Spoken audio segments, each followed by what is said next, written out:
Are you a health conscious person who cares about what to eat and what not, and also about how much calories, proteins, calcium, fat, and anti nutrients you have in your food? God, the anti nutrients.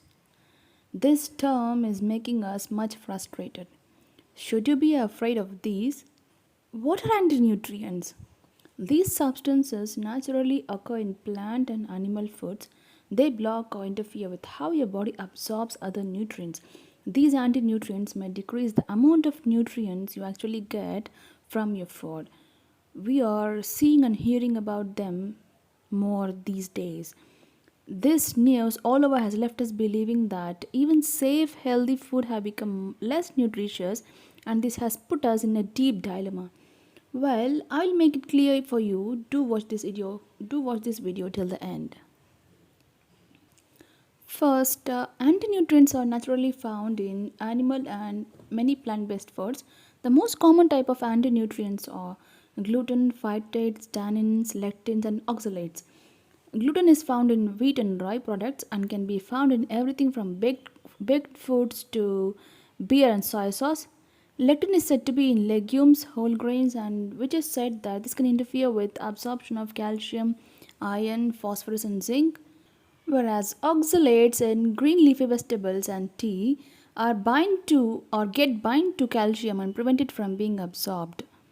And the phytates can decrease the absorption of iron, zinc, magnesium, and calcium. And the saponins interfere with normal nutrient absorption, and the tannins can decrease iron absorption. Oh, so every food we eat is not getting absorbed by our body. You might be thinking what to eat now. Just air. I will make it clear for you. But first, why are they necessary to plants? Plants use these as defensive mechanisms against insects, and the anti nutrients block the digestion of seeds eaten by the animals. And these survival tactics help the plant to grow and spread. In plants, they are compounds designed to protect from bacterial infections and being eaten by insects.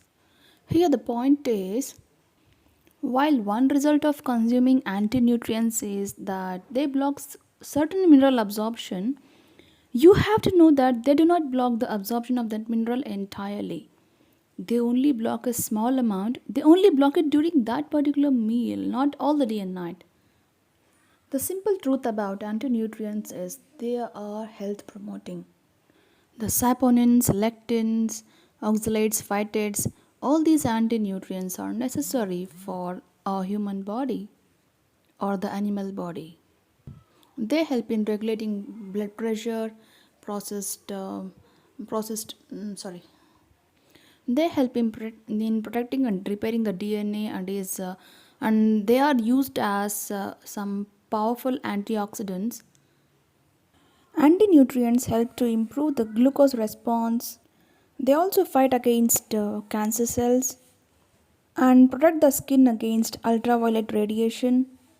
What you need to know is the benefits of the anti-nutrients outweigh the negative impact of them. Just ignore the hype because the anti-nutrients have huge health benefits which far outweigh the risk. And the best thing is have a balanced diet. And the simple measures like soaking, blanching, cooking, and keeping the legumes soaked before cooking can help you lower the anti nutrients in your food. Keep it simple, trust your body, trust the nature, trust the creator, and enjoy the food.